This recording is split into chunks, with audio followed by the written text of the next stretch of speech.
Our next great guest is the incredible, the outstanding, the phenomenal Remco Timmermans. And I think nobody has to introduce you because everyone knows you. But tell us your story when you are back here on camera, of course. So, and he's a shy person, as we see. Yeah. So, okay, Remco, over to you. Yes, yes, over to the shy person. Well, I guess I'm not so shy, but thank you for that wonderful introduction, Torsten.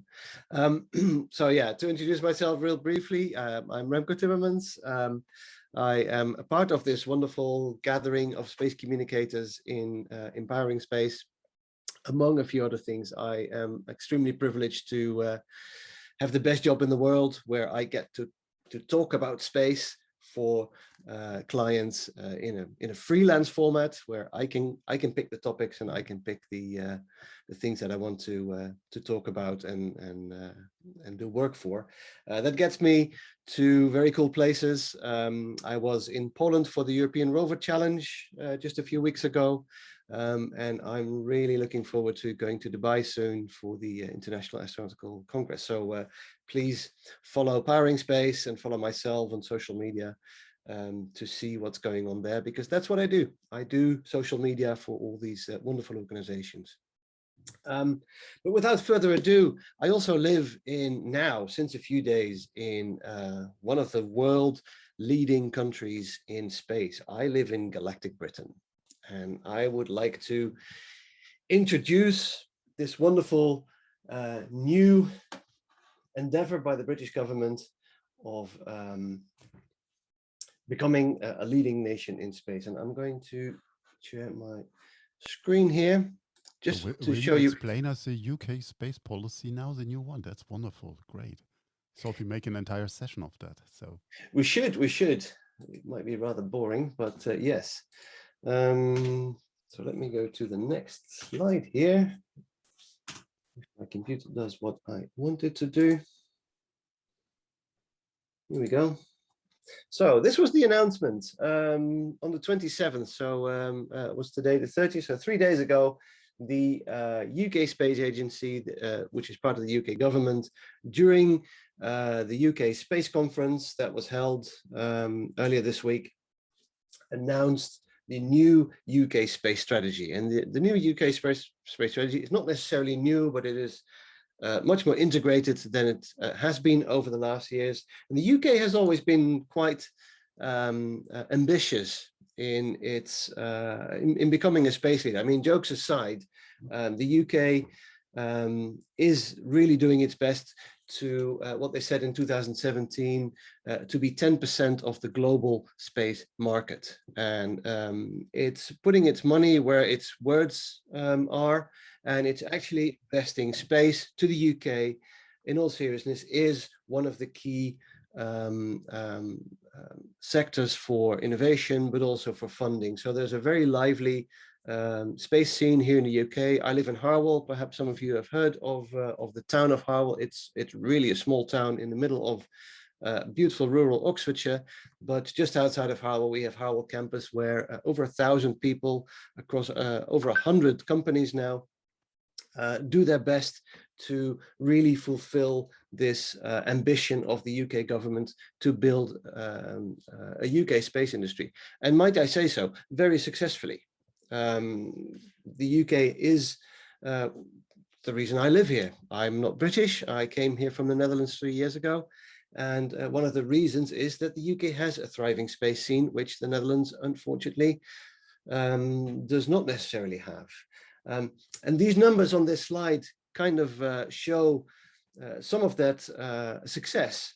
We have 45,000 people currently working in the UK space sector. These are not targets. This is the sector, the sector as it looks like today, and the targets are even more ambitious. So anyway, to come back to the communication and to the announcement, this was the announcement that was done a few days ago, in a very serious, very business matter, putting your money where your mouth is, and all good so far. But obviously it came at a certain time here in the UK, where not everything is happening as people want it to go. And this is how our Prime Minister announced it on the same day, a few minutes after the official announcement during the conference, and turning it into more of a science fiction type thing. And our Prime Minister, Boris Johnson, coined the phrase Galactic Britain to summarize this, this announcement to the general public, and announcing it to the press and to everyone in quite a big announcement. Now, if you know what's going on in the UK at the moment, where half of my local supermarket is empty, my car ran out of diesel a few days ago, and I have absolutely no way of getting new diesel. Hundreds of cars at the local petrol stations who are all empty. Really seriously, right now, the petrol station a few hundred meters that way has been empty for the last 3 days, and it will all solve itself. But it paints a picture of the times that we're living in this country at the moment. Maybe not the best time to shift the attention away from empty supermarkets and empty petrol stations to going to space. And on the same day, the press didn't pick up this announcement as the government probably wanted it to be picked up, and it became the mockery of the day, if not the week, almost instantly. Like this headline in the Huffington Post on that same day, Galactic Britain, well, we can't even get to the nearest town.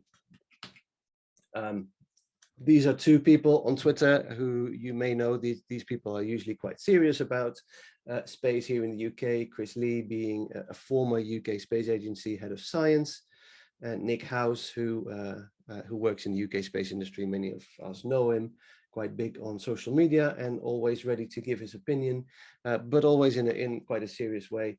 And even these two people, they respond well in this way. And as Chris Lee says it here, just look at social media. So that's what I did, and this is how the general public now sees this announcement. It's about feeding hungry kids, and it's exactly what Chiara was presenting earlier. Is we have so many pressing issues that the government should focus on, that this may not be a great announcement to make at this moment. So of course, and I really invite you to go to Twitter and to search for the hashtag Galactic Britain, and that will give you enough really funny GIFs and really funny remarks and really funny anecdotes and referrals to Doctor Who and to what these guys of this famous car show did a few years ago, and all kinds of other mockery about, okay, the UK is now going into space while we're leaving behind all the problems of the day. So I would really invite you to do this. And this, to me, I mean, my mouth fell open when I saw all this stuff being announced, thinking, okay, what is next with the UK political circus, really? So that was my little presentation and my little example of how not to do an announcement and how things can be interpreted very differently by the audience than what you intended. Because again, going back to the beginning, this is a very serious announcement. The UK has a serious ambition. There is a lot of money available for space entrepreneurs and for space companies to develop. But I don't think this announcement will really bring that message across.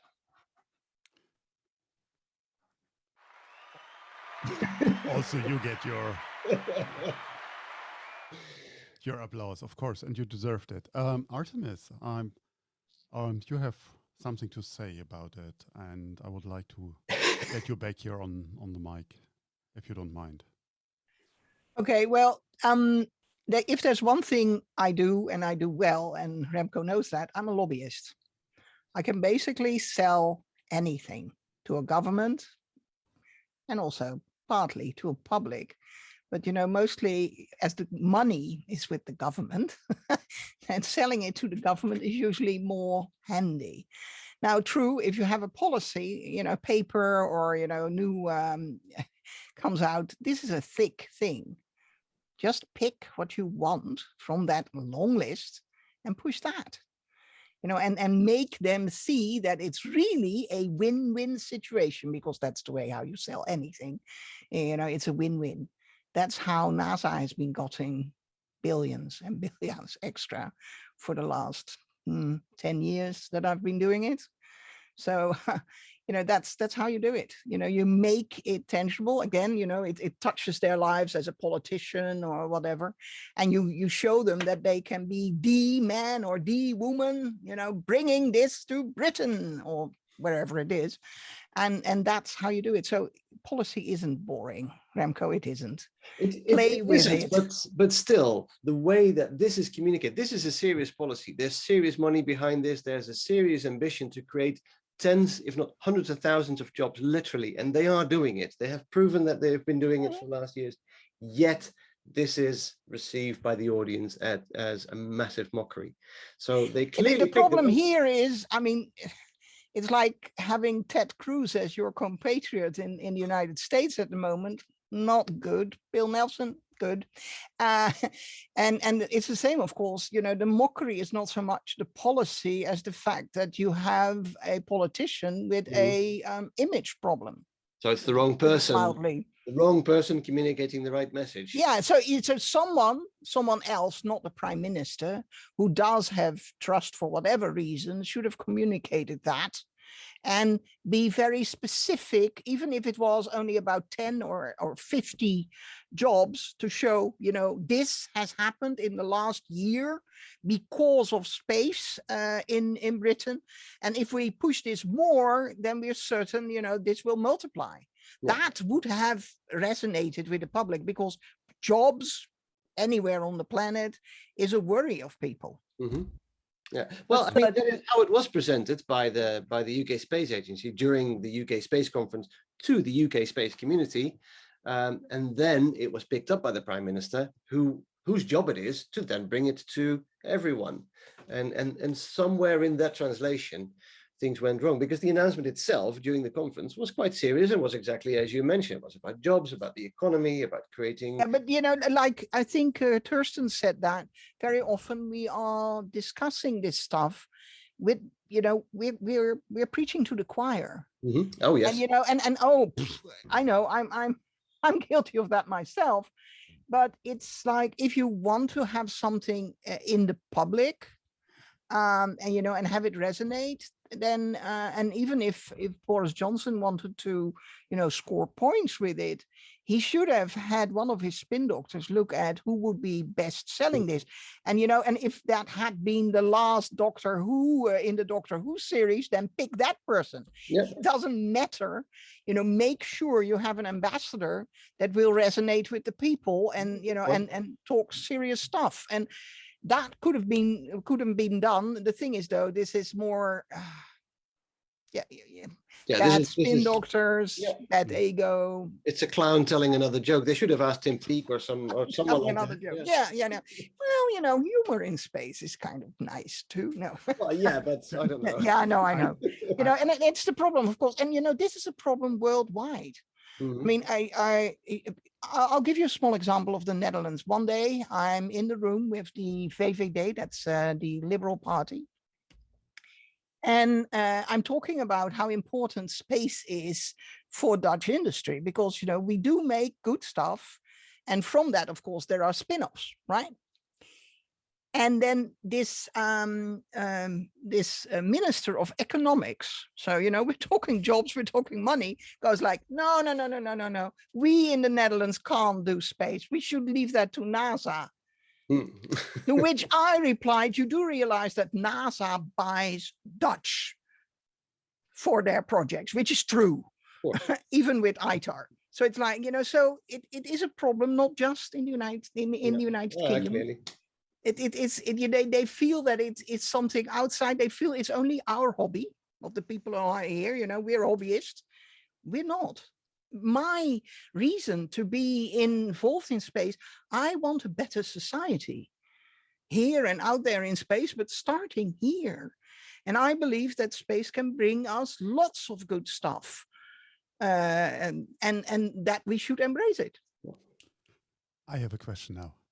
So, I mean, I admire Remco for his work, and Artemis, I don't know you that well, but what you're saying makes a lot of sense to me. So, and I know that many of our people that following us doing it out of their passion, out of their interest, out of whatever they drives. But money is needed to fill our fridge. So, and I try to raise this question to both of you as open as possible, but how can you make a dime out of your passion here?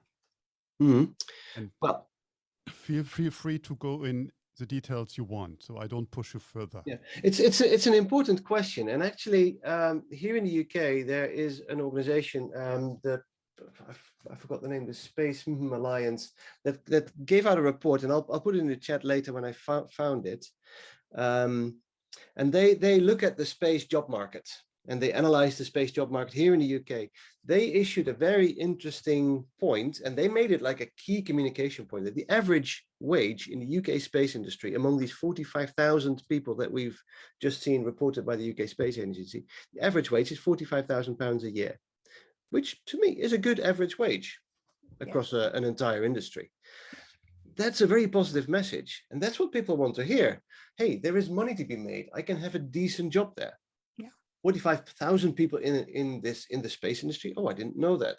We don't build rockets. Maybe there's other things going on. There's one thing though that we forget if we talk about space. You said, Chiara, I didn't do science. My math wasn't good enough. So space.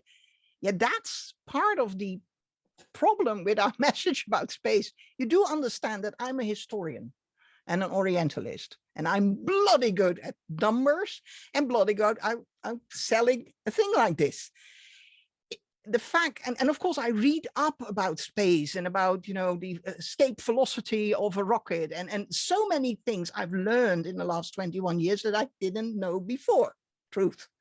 But the whole message that we go like, it's only for science geeks is one of the problems with space, because we need lawyers, not just space lawyers, lawyers in general. We need administrative, we need, communicators, we need, so many people, not just people that can tinker with a rocket or a rocket engine. That's not what it is about, because we need urban planners to help. What do we need with a satellite? What does it need to tell us for urban planning?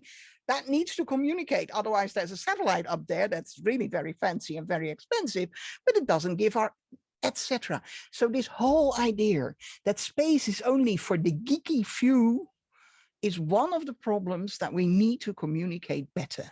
Yeah. We need to make it about everyone, not just about the science A++ people. Yeah, totally. Let me as a short proof to this, let me share something real quick with you, if I may, because I was just noticing this. This is the Space Skills Alliance that I was talking about. I'm pointing at my monitor, noticing I'm pointing outside my screen here, but the message that is here.